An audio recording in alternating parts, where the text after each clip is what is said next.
Alors, une vidéo en 4 étapes pour sortir les plans au format A4 ou A3 à l'échelle 1 sur 1. Donc, la première étape, ça va être de faire un plan PDF à l'échelle 1 au format A0, prenons, tout simplement. On a le plus grand format standard disponible. Ensuite, on va ouvrir notre plan PDF sur notre lecteur PDF. Alors ici, ça va être, on va utiliser Xreader, du moins PDF Exchange Viewer, le logiciel qui est utilisé au lycée. Mais c'est à peu près la même utilisation que ce soit sur Adobe ou FoxReader, la manipulation est sensiblement la même.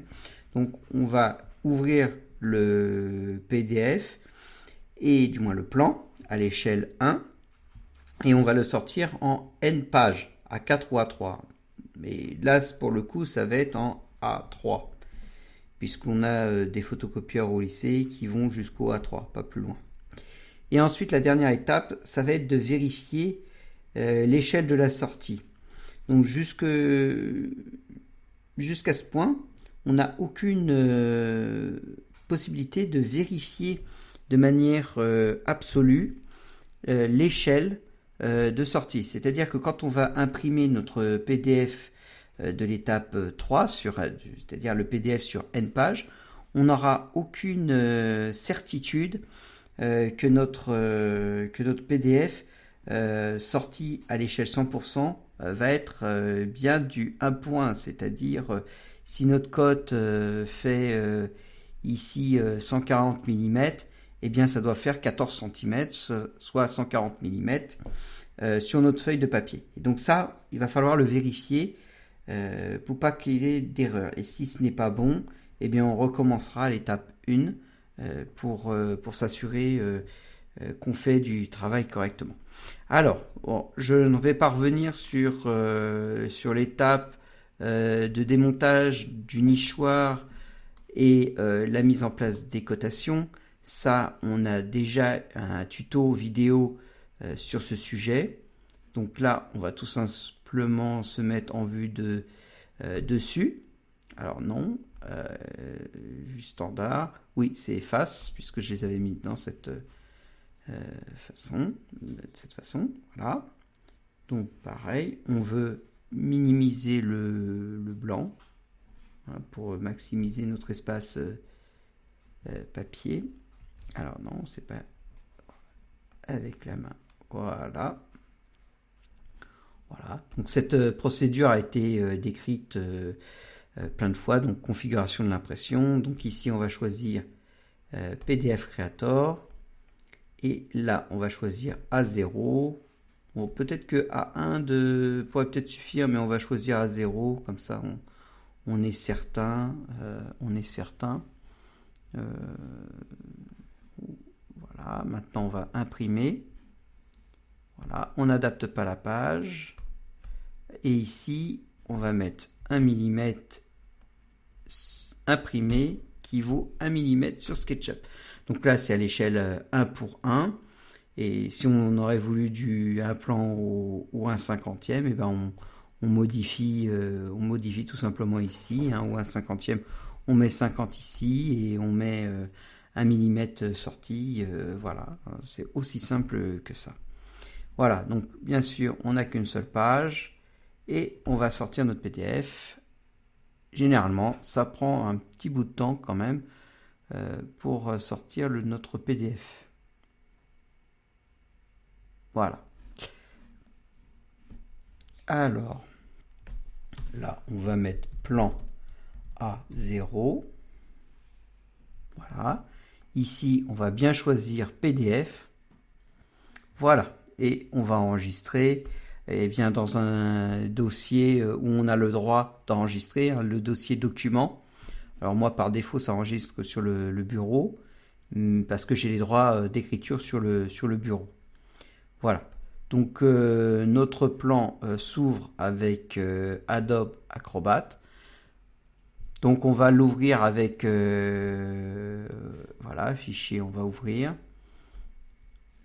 Voilà, alors bureau et hop, on essaie de trouver le bon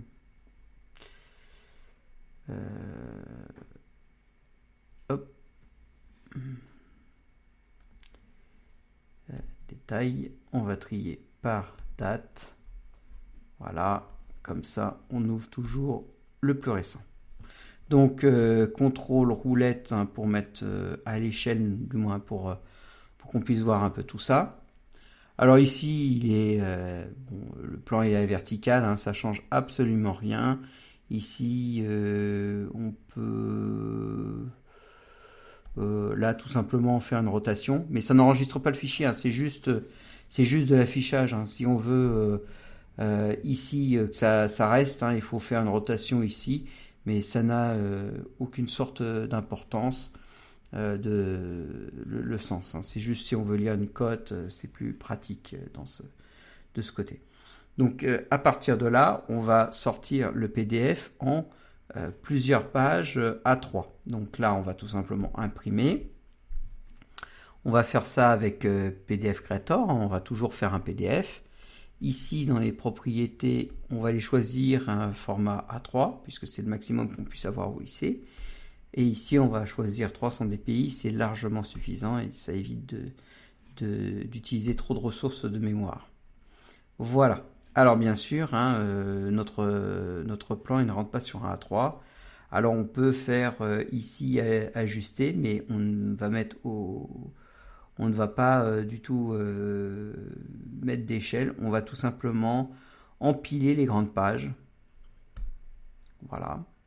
Et donc empiler les grandes pages, ça permet d'avoir, vous avez vu ici on est arrivé à 15 pages. Donc ça fait un assemblage de 15, c'est-à-dire 3 x 5 à 3. Alors vous voyez ici, hein, on a des pages blanches. Bon, c'est ce qui peut arriver. Bon, on n'aura qu'à remettre le papier dans l'imprimante, hein, c'est pas ou de ne pas les sortir tout simplement. Voilà, 10, 11, 12, 13, 14, 15 sont blanches. Voilà. Ça va peut-être pas rester puisque ici on a le chevauchement. Le chevauchement, ça va permettre de ne pas être obligé de couper à ras. Donc on va prendre 2 cm. 2 cm c'est pas trop mal de chevauchement. Alors vous voyez hein, comment on voit le chevauchement. Ici on a le début de la cote 140. Si on prend la page à côté, le 140 il est là. Donc on a toujours les bords d'impression. Ça c'est toujours le cas. Et on aura juste à couper une des 2 feuilles. Alors si on coupe cette feuille ici, on viendra la mettre par-dessus celle-ci, de façon à ce qu'il n'y ait pas de blanc, hein, puisque on n'imprime jamais jusqu'au bord. Voilà, donc eh bien c'est parfait, on y va.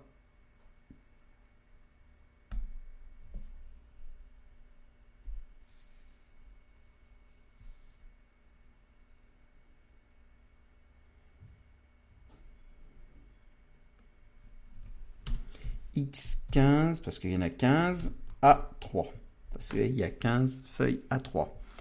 Ici on va bien prendre un PDF. Et là, on va sauvegarder notre... Voilà. Alors voilà notre fichier PDF de 15 pages. Voilà. Alors, hop, on va essayer de faire... non, on peut pas avoir tous les... Bon, bah, je vais voir avec, avec cet éditeur. On aura peut-être plus de chance. J'aimerais bien avoir toutes les planches côte à côte. Ah non. Hop. Non, on ne peut pas avoir toutes les planches côte à côte. Bon, peu importe.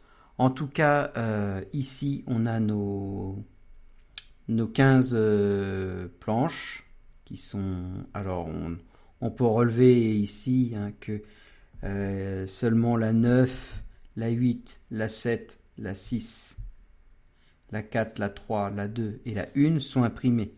Donc, on n'imprimera pas les autres qui ne sont pas utilisées. Maintenant, ce que l'on va faire, c'est qu'on va vérifier les cotations. Alors, comment on va pouvoir vérifier les cotations? Eh bien, avec cette... voilà, cette... on va voir ici... Oui, bah c'est bien. Ici, on a plein de dimensions qui sont entières, hein, 140, 15 mm. Donc, la page 7, on va l'imprimer avec PDF Creator. Donc, hop, là, on va tout simplement la faire page en cours. Donc, c'est la page 7, bien entendu. On va faire par PDF Creator. On va demander 1 à 3 à 300 dpi, c'est parfait. On va faire aucune, 100%, donc 42 par 29. Voilà, et on va faire OK. Oui, on sait qu'il y a des marges d'impression. On est parfaitement au courant. Et là, avec PDF Creator, on va bien sûr sortir en TIFF ou en JPEG. Alors TIFF, c'est mieux que JPEG en termes de qualité. Pour ça qu'on va rester en TIFF. Et là, on va mettre on va mettre la page 7. Page 7. Voilà.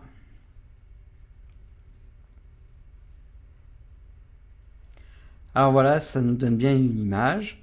Alors cette image, hein, elle est ouverte dans un logiciel d'image.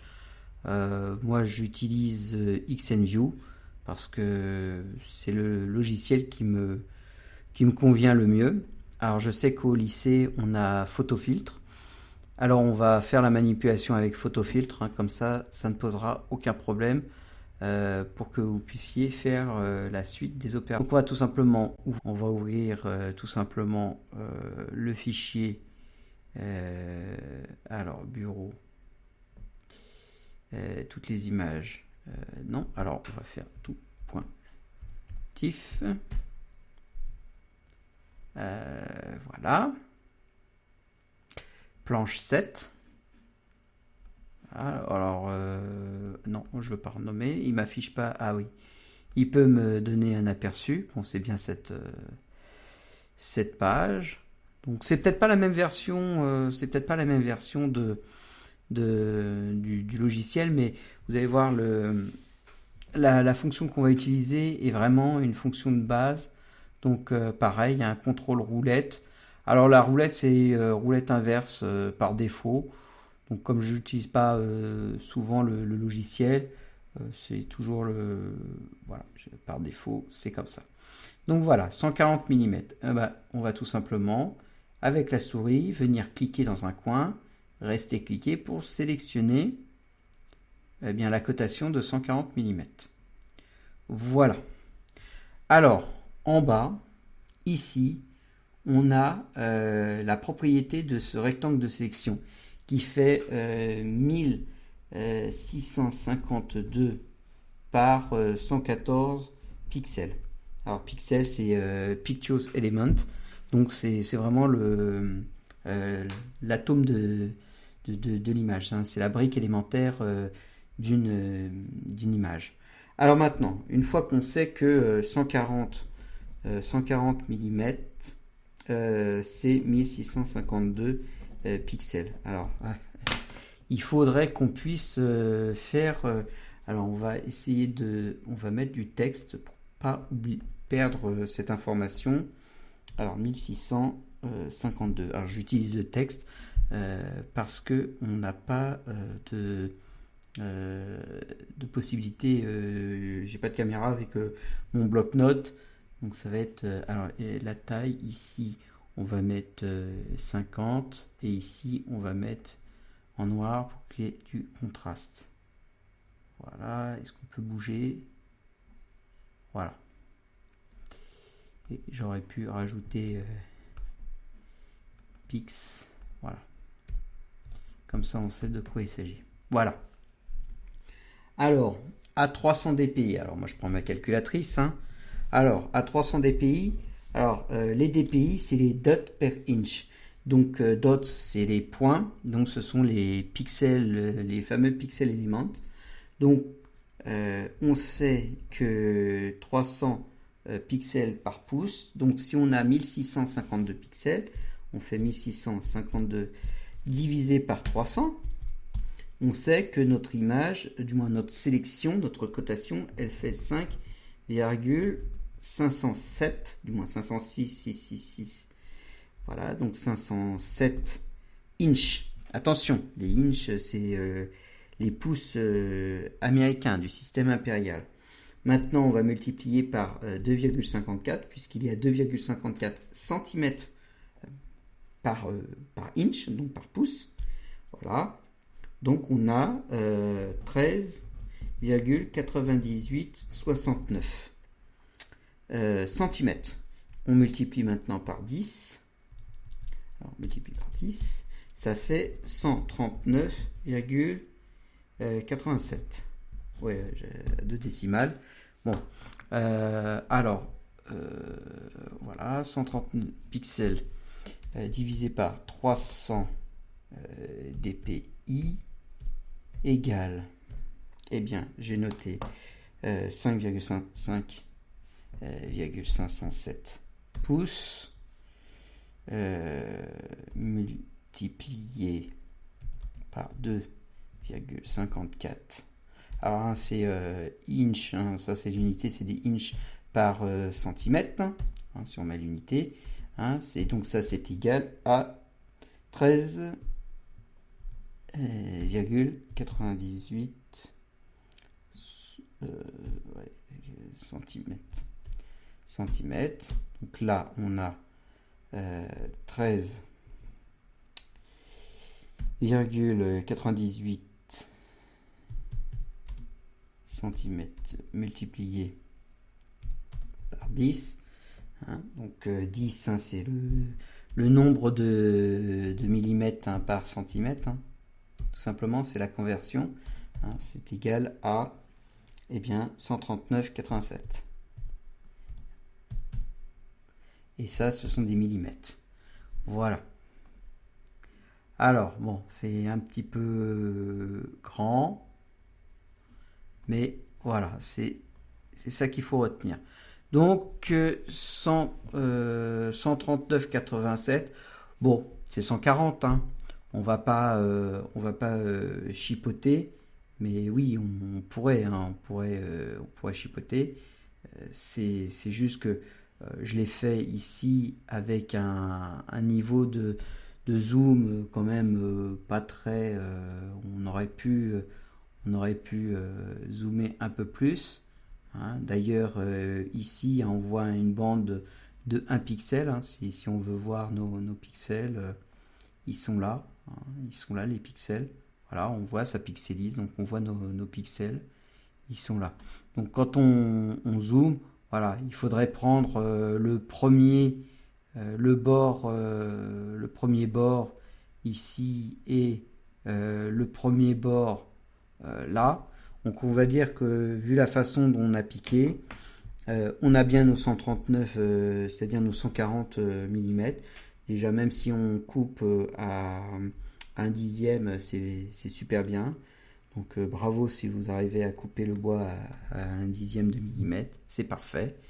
Donc voilà comment on peut imprimer un plan SketchUp sur un format A0 à l'échelle 1 pour 1.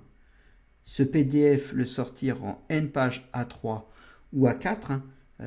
Si on aurait choisi le A4 à la place du A3, si chez vous, vous n'avez qu'une imprimante A4, vous pouvez faire de la même façon. Et vous pouvez sortir un poster de la taille que vous voulez. Après, c'est juste une question de coupe de papier et de collage de papier. C'est juste ce souci-là.